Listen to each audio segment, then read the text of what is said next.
大家好，我是中医老马。现在临床上有一类这样的患者，也是年龄比较大的，他们平时有气管炎，好几十年了。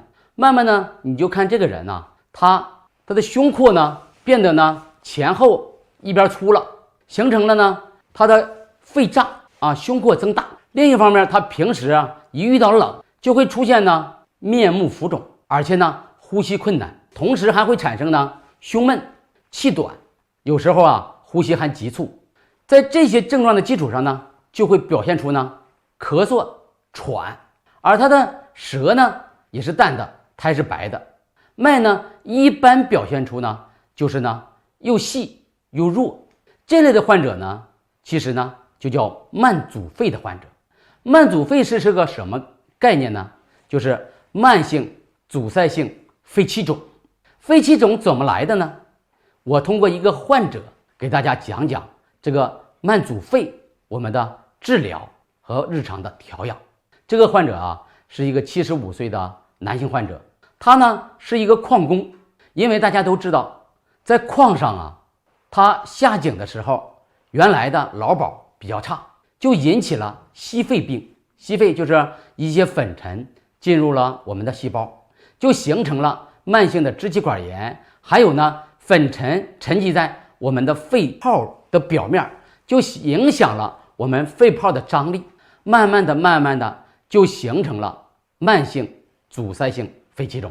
这个患者是去年冬天的一个患者，来的时候就是以咳嗽、喘为主要症状，同时表现着呼吸困难、胸闷、气短，面目有点浮肿。我给他号了号脉脉是细而又弱，非常的弱，同时舌淡苔白。我说你以前做什么工作的？他说我以前是做煤矿工人的，我有吸肺，把他吸肺证拿来了。我说你这个慢性支气管炎吸肺多少年了？他说诊断到现在40年了。在我们东北，由于煤矿比较多，患这种疾病的人也特别的多，而且他们工伤也都报销。其实他们受到了很大的身体的伤害，但是国家对他们一些治疗上的费用上还给他很大的帮助。他说现在用了很多的消炎药，症状得不到缓解。我说你坐一下我再问问你其他的症状。我说你现在是不是感觉身体特别的怕冷？他说是。我就感觉怕冷，我一摸摸他的手脚也冰凉，一定是有畏寒肢冷、手足不温的症状。我说你这是肺肾两虚了。通过这个患者我说给你开半个月的药，你先吃吃看看情况，如果感觉症状有明显的缓解我们再吃。我说咱们一共吃2个月，到春天就好了。以后每个秋冬交界这个时候我们就吃2个月，早吃。这个方子我给大家讲讲我的用药思路。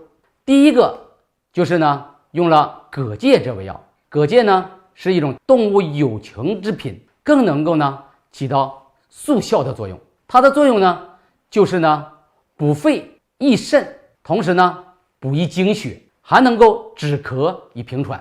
蛤蚧我给它用了大约这个1对儿，而且用了人参。大家想想，人参干什么？大补元气，补脾又能益肺。说肺肾两虚，不补肺是不行的。另一个方面用了甘草和茯苓。甘草、茯苓这2味药主要起到的作用就是健脾。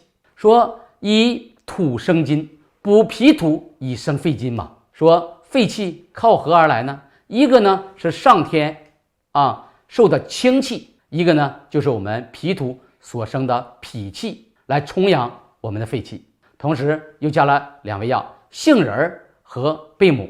这2味药大家都不用多说了吧，止咳平喘是吧？杏仁下气，而我们的贝母既能够润肺又能够化痰。这时候这个贝母绝对是用的川贝母。同时又给他用了2味药，是桑白皮和知母，来清泻肺金。为什么呢？避瘀而化热。所以说来清泻瘀而化热的肺热，减轻它的什么呢？咳嗽和喘的症状。另一个方面，在这些药中，我们的茯苓配桑白皮还能够利水消肿。为什么它会出现喘呢？一定内有福饮才能够出现喘。所以说用茯苓配桑白皮来利水消肿。另一方面，甘草和贝母呢还能够起到甘润滋养肺阴的作用。这个方的基础上，我又给它加了一味补骨脂。因为呢补骨脂这味药呢既能够温肾又能够助阳，来助我们的膈界，来益精血，来温肾阳。所以说诸方同调，就能够起到肺肾双补、止咳平产、利水消肿。这个患者呢用了大约2个月，症状完全缓解。他说以后呢我每年都提前来用2个月。通过这个患者呢，我给大家讲讲我们慢阻肺的肺肾两虚的患者治疗的一些思路。其实啊，我们肺主气司呼吸，主宣发速降，而我们慢阻肺的病位呢就是在肺，而肾呢主藏精，主纳气，而我们的肺速降之气直纳于肾。当我们肺纳气功能出现了问题，肾虚了，就引起呢我们的呼吸急促而喘。所以说当我们补肺气，使肺宣发速降功能恢复了，而肾的纳气功能也恢复了，使我们的气之根有主，这样呢我们的咳嗽喘也就好了。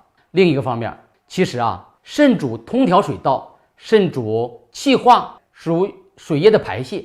当我们肺肾两虚以后，一定会产生流痰水饮，流痰水饮流于肺，就形成了我们的浮饮，也形成了每年在受冷以后都会出现咳嗽、喘、呼吸困难这种症状。所以说呀，我通过这个病例呢，给大家讲讲，说胃病先防，说大医呢治胃病。当我们没发生症状的时候，我们就把药吃上。也就是说，我跟他讲了，明年的冬天你一定要先服2个月的药，你就不会在真正冬天来的时候呢，受到咳嗽、喘又呼吸困难的这些疾病的困扰。这个患者呢很高兴，因为呢症状解决了，而且呢也找到了解决这种疾病不再发的方法。这个病例呢也就给大家分享到这儿。如果大家有其他的问题呢，请在评论区留言，我会给大家一一回复。